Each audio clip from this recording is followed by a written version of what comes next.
What am I to do? Welcome to Razor Branding Podcast with Jackie Russo. To learn more about how to improve your brand, visit brandrusso.com. This is Razor Branding Podcast, and it is the special all-day-long marathon edition. We are talking to nonprofits every hour, all day today until midnight, to talk to them in honor of National Podcast Day, to understand what they're doing, the purpose they serve in the community, how this year might have affected their donations, and but increased their need. So that gap, that's what we're talking about today, is the gap and how you can fill it. And joining me at this hour is Carly Omlabar with United Way of Acadiana. Carly, welcome to the show.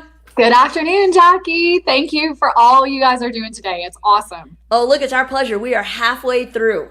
So I am amazed to think that we have 9 hours still to go and 9 more people still to talk to. But I am super excited about it, and I can't wait. So you took a job at United Way, and right as you're about to start your job, that caused a pandemic. Is that basically what happened? Yes, okay. You can blame me for all. Yes, it was about 2 weeks and 2 days before, before I think the pandemic really hit here. The day the governor closed schools was 2 weeks and 2 days after I started the job. So yeah, so I caused it. You're welcome. It does sound like a cause and effect kind of situation, Carly.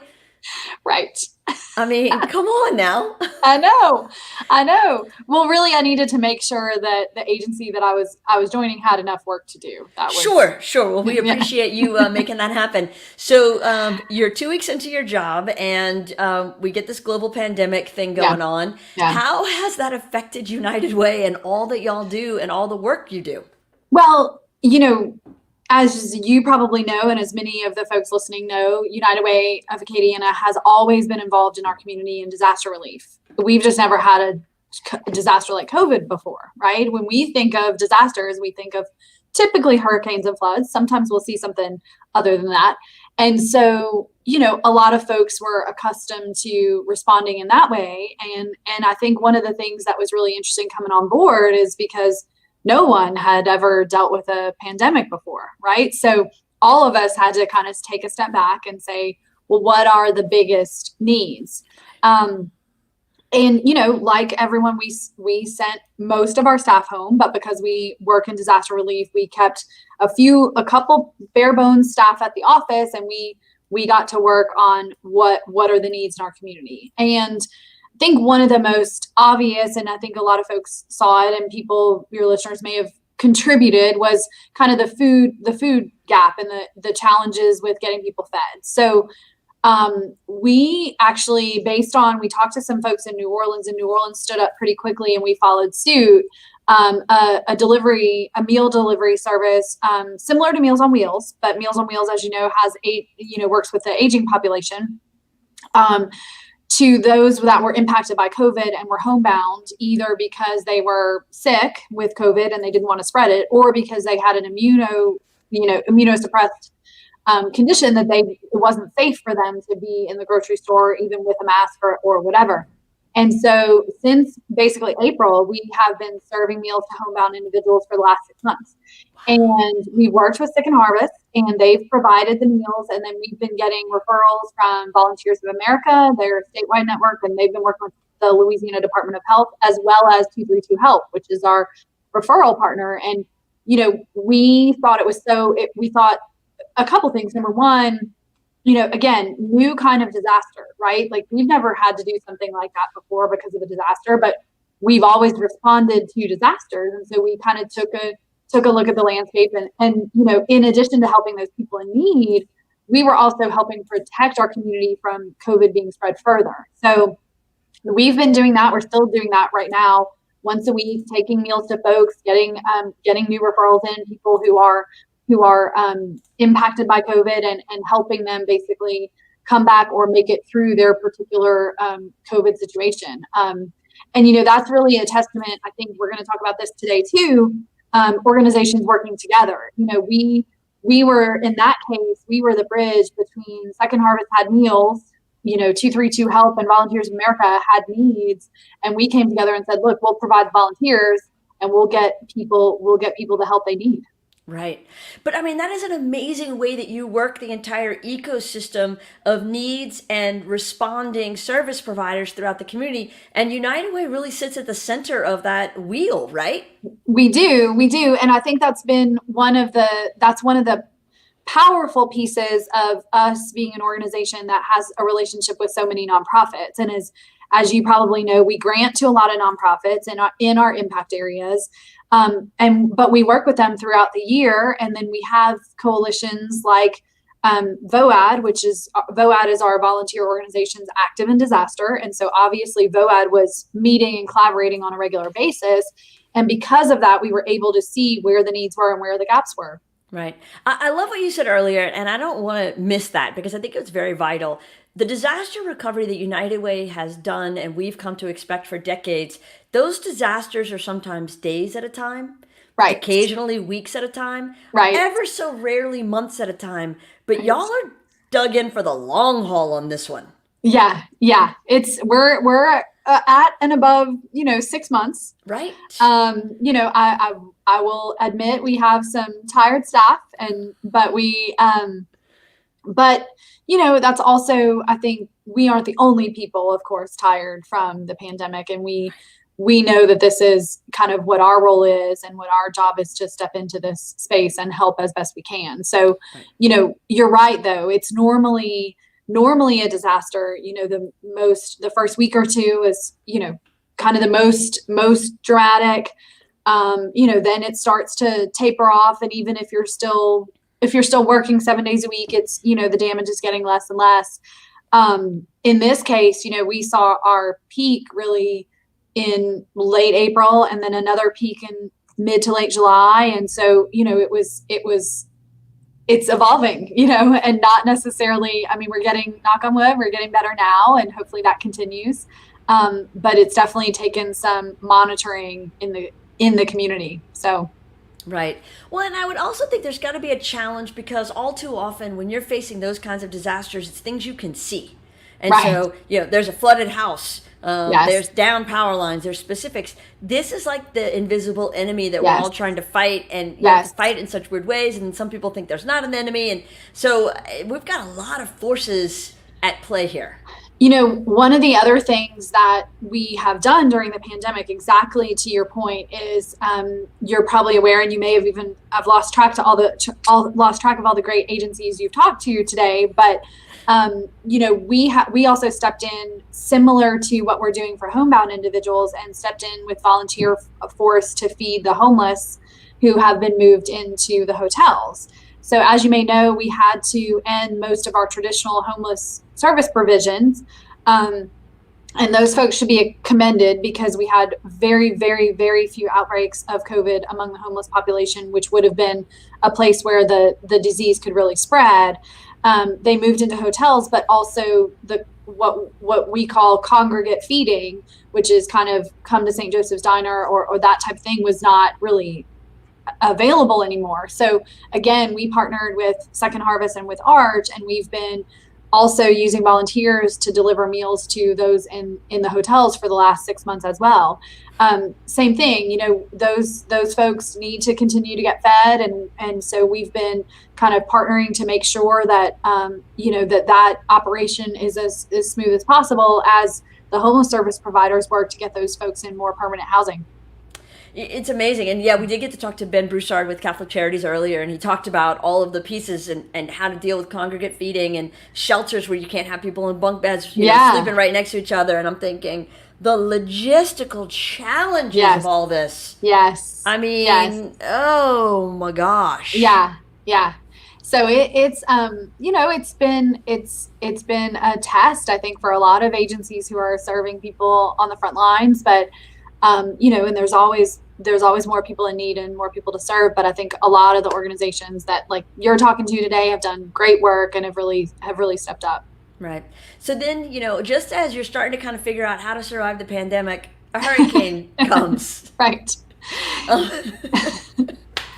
Yeah. It's not really funny, but it kind of feels like all we can do is laugh. And so I know we're going to talk to Denise and United Way of Southwest Louisiana later, but Acadiana has had a big push, because we always do, to help alleviate when other Yeah. communities are hit around us. But then there was a whole, we can't really shelter people here thing. So how did y'all navigate all that? Yeah.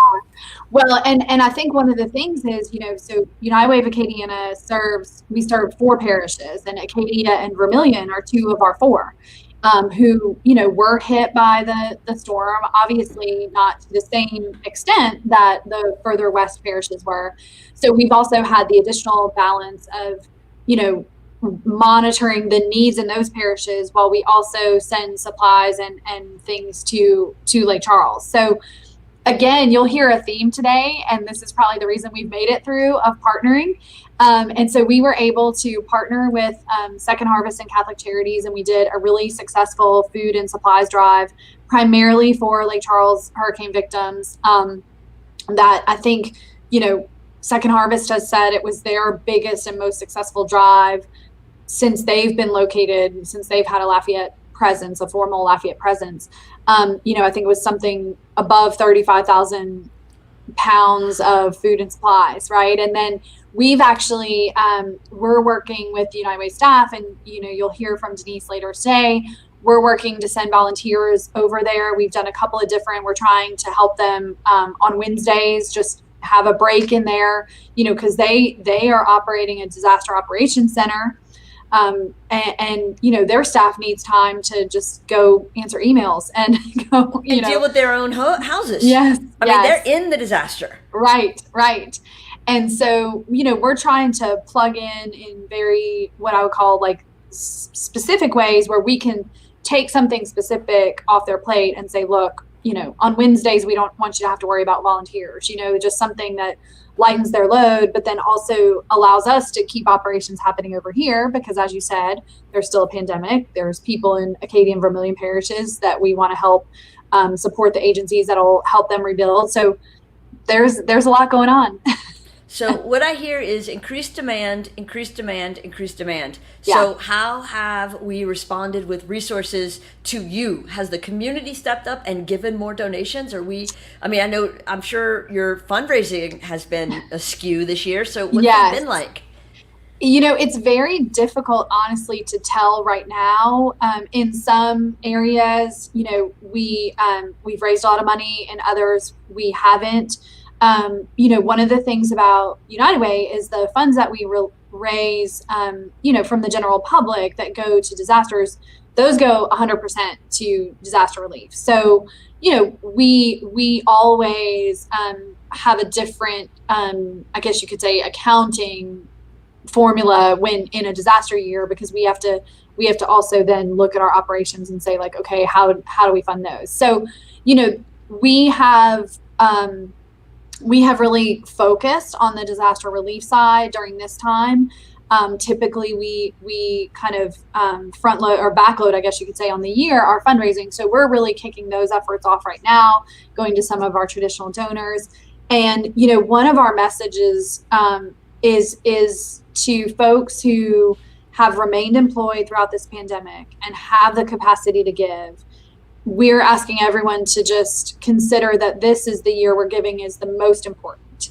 You may feel a little bit less secure just because that's kind of what the world feels like in the midst of a pandemic. But if you still have a job, if you're still employed, this is the time for you to step up. And so, that message, when people hear that and think about that, it does resonate with them. I mean, they do sort of reflect on that message is one that they should pay attention to. And so, I think from a fundraising perspective, it's going to be a challenge because of the economy and because of the things that we've seen. But, that's why I think the work that we're doing is so important, because if people see that we're doing that work, then they'll realize that, where would we be if we hadn't had organizations like United Way and many others during the pandemic and during the hurricanes. Right. So when I think about all of the needs you have, especially in a disaster year, and this is, as we discussed, a multiple disaster year, I have to imagine there's this potential for burnout. How do you keep the culture at United Way focused, staying in our lane, focused on the prize, making sure we're still doing good work, and not just, killing your people? Yeah. Well, I think that, it's tough. It's tough. And I'll tell you too, and this is, I guess, not necessarily something like I just have to thank my staff because, you know, keep in mind, we started this out by saying, 2 weeks in is when the pandemic. So there are staff that I haven't really had the chance to sit down face to face, one-on-one with because it hasn't been allowed, and things like that. So, I think that first of all, I mean, just I have to thank them and give a shout out, and then secondarily, you have to. So many of us come to this work because it's what we're passionate about, and so I think for a lot of folks that does drive us, and so. But I do think there's going to be a time for, monitoring and kind of saying like, okay, we need a break, and that's human. But, the hurricane kind of got in the way of that. Right. So a little bit, we're working on that area for growth. So maybe next year you could have like a normal year and not bring global forces upon us. That'd be great. Yes. So when you think about, and I know you weren't here last year and the years before, but in the history books you've gone back through, I would imagine that a huge portion of your donations come from corporations. So I'm sure there's the people who give, monthly and that kind of thing, and that's important. But big corporate sponsorships typically are who drive organizations like yours. And so not only do you see the people having the insecurity of job loss and furloughs and reduced hours, but corporations are dealing with the same instability as well as, 0 to negative oil prices and all the other things that can affect this area. So what have you done with your corporate partners to kind of keep them engaged? So we have really tried to communicate with them on a one-on-one and tried not to overwhelm them just a few times over the course of the last few months to kind of touch base and understand too that their environment, may have changed in some ways. There are some things like I'm sure you've talked to many nonprofits who rely heavily on event income as a source of revenue. United Way as a percentage doesn't have that much, but we do have a couple of things. And so, it's really, I think when you approach the work that we do as a partnership, and we know that our work is as important in some cases to the company as it is to us, then, you're kind of better able to meet and say like, okay, I know you care about what we're doing. So what can you give? And then, where's the comfort level? And with most of our big corporate partners, that conversation goes pretty well. People understand that if they have the capacity to give, they're trying to give. And then we're understanding if they don't. It's a different year, Right. And we're, of course, we're doing things that all companies are looking at. We're monitoring costs, and we're making sure that we don't spend money that we can't afford to spend, all those things. Right. And so anybody who does understand how important United Way is and wants to give and support, you can go to their Mighty Cause page, which the link is in the comments, and give today, because I know that was one of the big pushes for today was to help fill that gap. This increase of services they're having to provide, the decrease in revenue they've been able to make. So we want to help fill the gap today. So go to Mighty Cause and give to United Way. Now is the perfect time. Yes. So what do you have planned for next year, Carly? How are you going to encore this? Well, no disasters is my plan. Good. There's step one. And I think that in a lot of ways, 2021 will probably be the year that I had hoped 2020 would be, looking at the United Way and how we're going to continue to impact the community in years to come. You're probably familiar with our model of earnings, education, essentials. Those are our 3 E's. So those were established in about 2008, 2009. So we're probably going to revisit and have conversations. We had some of those in 2018, 2019, and kind of put a focus on, what are the biggest needs in our community right now? Who is tackling them? What are the partners? Very excited about some of our work in the what we call the earning space, which is really financial stability, and we operate the VITA program, which is volunteer income tax assistance, and it's helping folks with low and moderate income receive free tax support.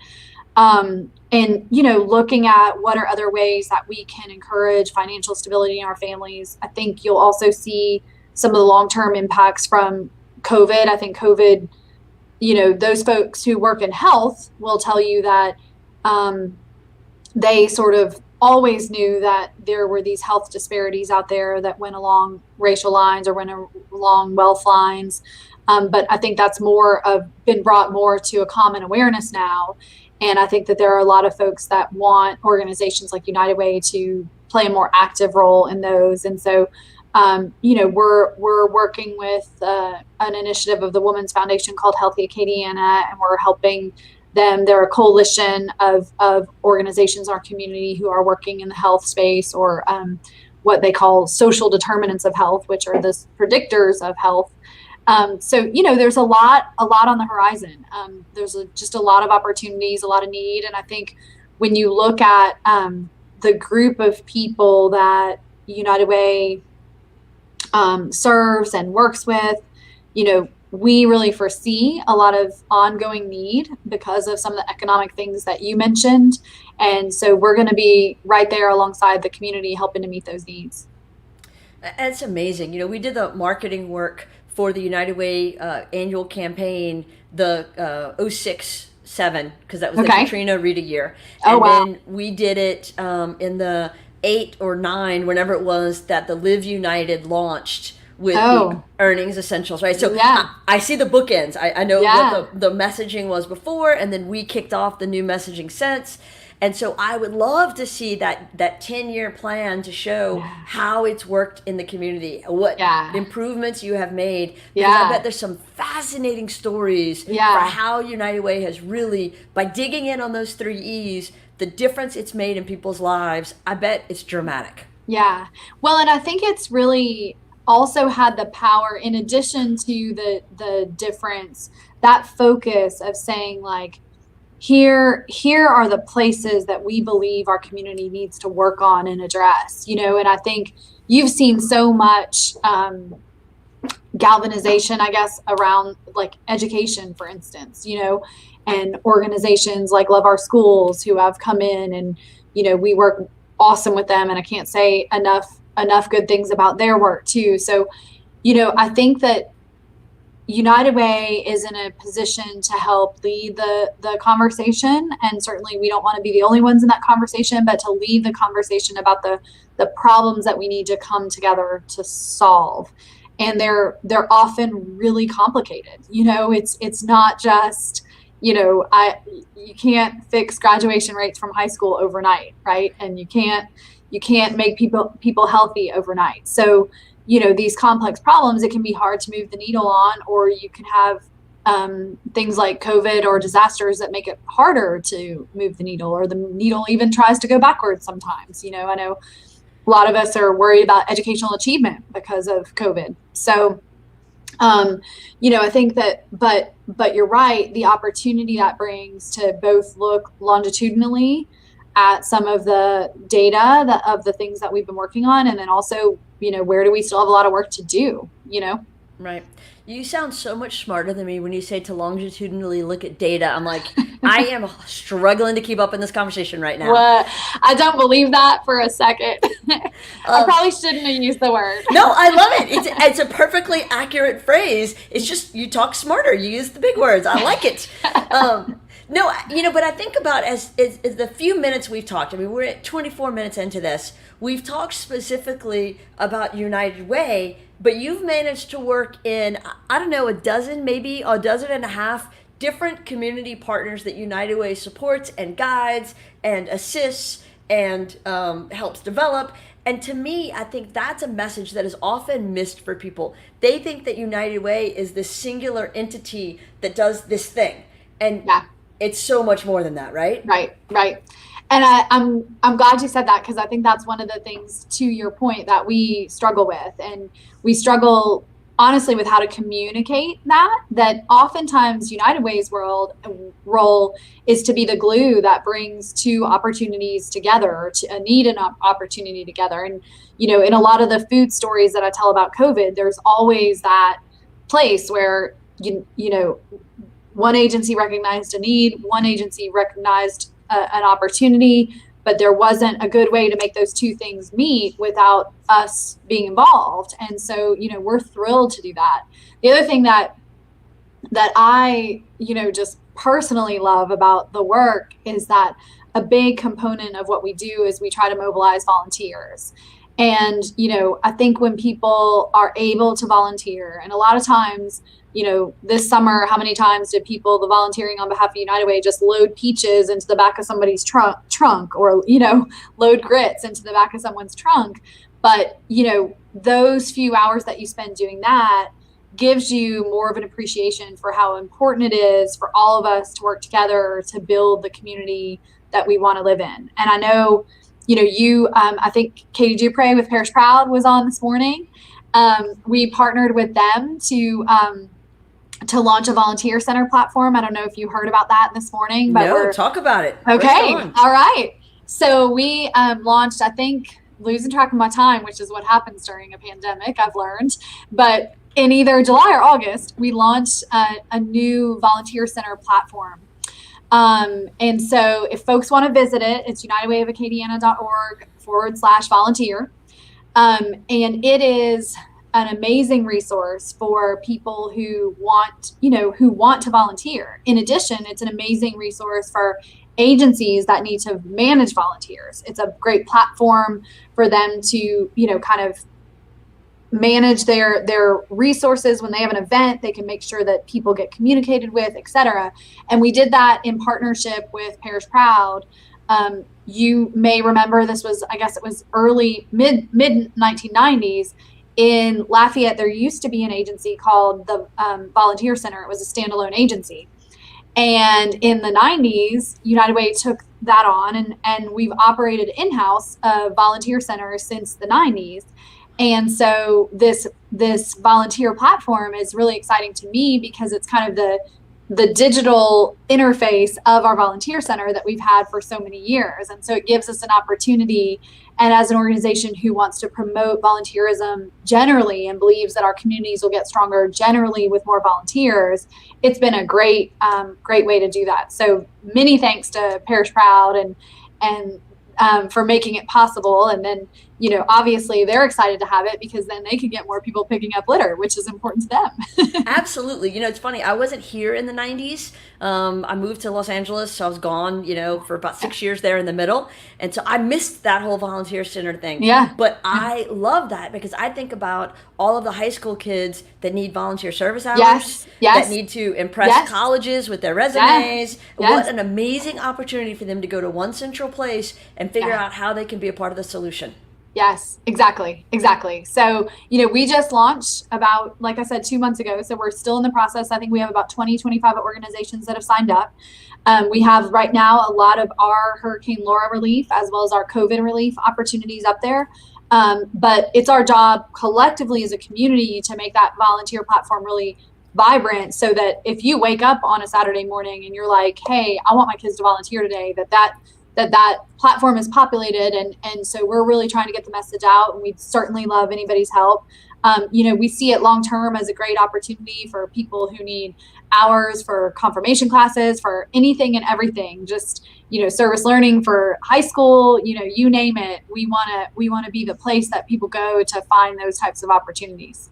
Well, and what a great way when we look at all of the challenges that we've had this year to serve the community in a capacity that lets you understand not everybody's like you. And you can really see how other people live and maybe fully appreciate challenges that other people have and help alleviate some of those challenges through your time, your talent, and your treasure. Yep, exactly. That is Exactly. awesome. I love Yeah. that. I had no idea. I'm so glad we talked about this today. I know. We've been busy, and there's just so many ways. I mean, that's my favorite part about being involved in United Way is if you're looking to give back to your community, there is a way to get you involved. And it may take a little bit of time, it may take a little discovery, but if you're willing, you'll find interesting opportunities along the way, and you'll meet interesting people, and our community needs people who are being of service and making things better. Right.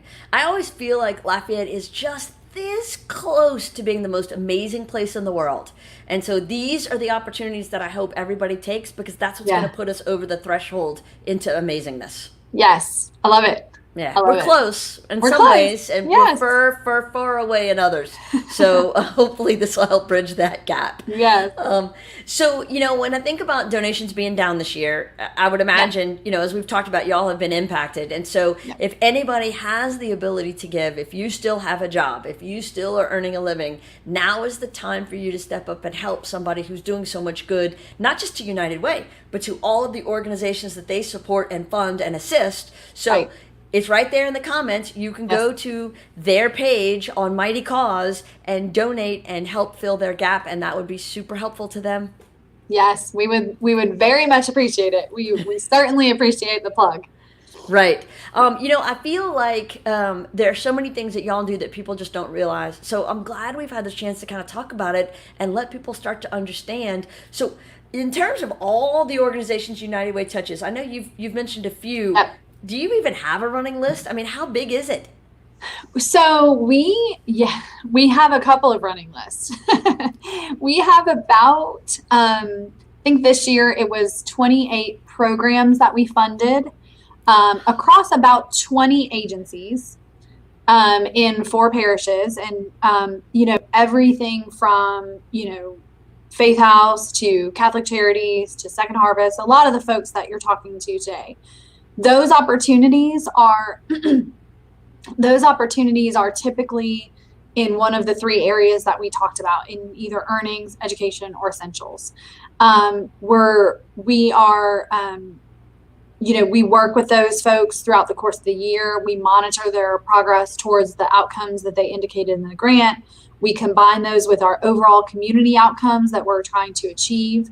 So we have that huge bucket of work, and that is significant, and takes up a good portion of our time and energy. And then we work with those folks, and we also touch a lot more nonprofits, because we also do some nonprofit programming regardless of whether we fund your agency or not. So because I think we believe that as the nonprofit sector grows in capacity and becomes attuned to best practices in the industry, that ultimately all of our organizations get stronger, which puts us in a better position to get more donations, which then, helps build our capacity, which then strengthens our community, right? So we believe in kind of this upward flow or upward cycle of rising tide lifts all boats. And so we have, I think, about 100 nonprofit agencies, give or take. I don't have the exact number, that we communicate with on a regular or semi-regular basis, that we offer programming to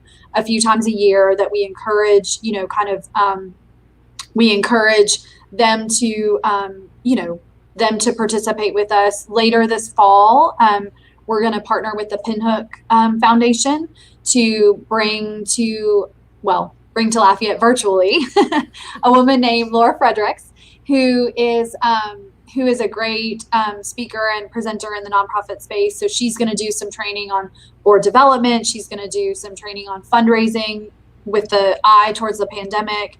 And, we're working with Pinhook to make that available. There is a charge for some or all the sessions to help just recoup the cost of Laura. But we also, a week before, are doing free programming for nonprofits on event planning in the COVID era. So we're just always trying to kind of help the sector generally, because ultimately we understand that that's going to create better outcomes in the areas that we're serving. So so that's another batch. But we also work and partner we're involved in many coalitions. I mentioned the Healthy Acadiana Coalition. I mentioned the VOAD Coalition, which is the Disaster Relief Coalition. The LAPESC, which is Lafayette Parish Education and Stakeholders. And, we work with our school system. So, we are really about as collaborative as a way of doing things as possible. That's kind of, we don't do anything solo, but we do a lot of things together. So you mentioned a few things in there that I want to pull out because I want to make sure people clearly understood what you're saying. So all of these nonprofit organizations in town that are doing good work, they submit grant applications to United Way. They ensure that this program that they want to initiate or continue or carry on with is going to have certain outcomes that are measurable. You then fund their grants, and then they are accountable to you, and you circle back and make sure that they actually achieve those outcomes that they anticipated. And so it's not that the money's going into this crazy bottomless pit and you're driving around in a Range Rover. Right. We've actually got some real work being done to make the community a better place, and there's some accountability to hold these organizations to a certain standard that they're getting it done the way they need to. Yeah. And there's huge learning opportunities in that too, because what you want to see, sometimes, especially if an agency goes to do a new program, they may think they're going to achieve certain outcomes, and they may do better than the outcomes they trying to achieve, or they may do worse than the outcomes they're trying to achieve. And but we want to be an agency partner who works with them, who works through what we might call like the logic model of what's your theory of change, how do you think this is going to work, and then monitor their progress throughout time, and then just kind of help them make their programs better. I think we're always growing and learning about how we can do that better, and same with the agencies. But we're excited. We've got, as I've mentioned a few times already, we've got a lot of great nonprofit partners that we work with, and a lot of folks waking up every day and working so hard. So it's great to be just in the fold, helping partner with all these folks. So it feels like you're still that school teacher at heart. You just expanded to basically teaching an entire community now. The school teacher, I guess, maybe. Yeah. Come on. Pulling out those. I just don't have to teach math anymore. Which is great. Right. It would be great for me if that was my win-win. Yeah, exactly. But really, at the end of the day, it's about lesson plans. It's about, you're creating this environment where everybody can learn and figure out best practices and how to do better next time. But I think there's always that fear people have when they're going to donate that, where does it go? What does it really do to help?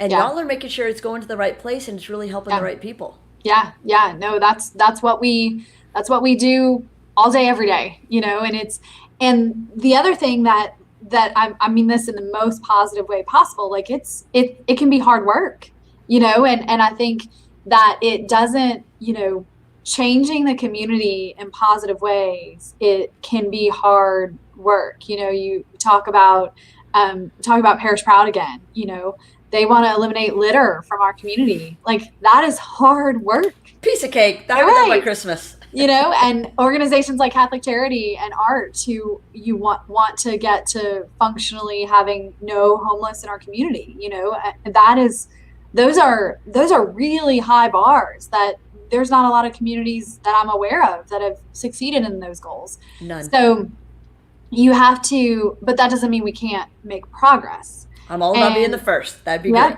Yep. And so I think like looking towards, communities who have done it well, communities who have, moved the needle in some really interesting areas, modeling what they've done. And there's some really great opportunities out there that I think, we're exploring, and I can't say it enough. Like the partnership, piece is so important too.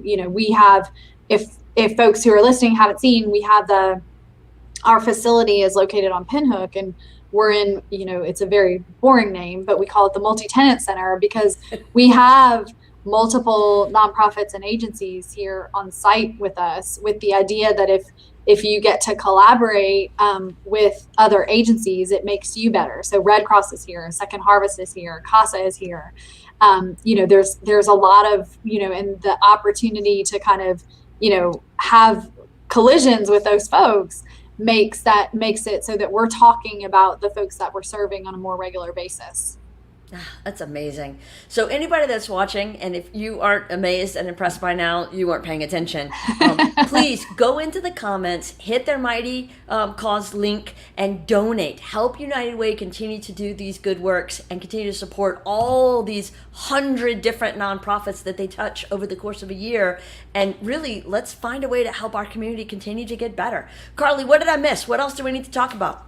Oh, I would just say, open invitation that I am passionate about making sure that people find the way that they want to plug into the community. And so I would say if you're listening out there and want to know more about United Way, want to know more about how you can get involved, want to know more about other agencies, reach out. I would love, that's what's going to make our community stronger, is when we all wake up and decide that we're going to do our part to make it better. So, other than that, I don't know. I mean, I could talk all day, but we've hit the high points. Well, I do have, 9 more hours to go. So okay. I got to pace myself.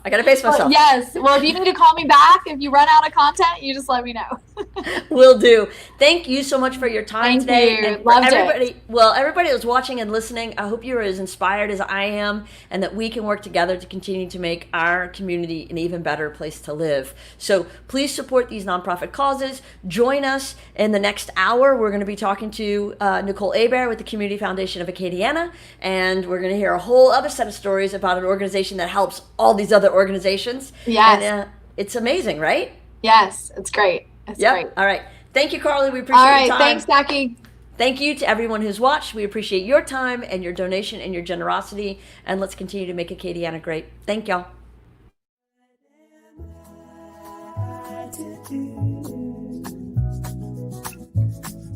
When the day is through.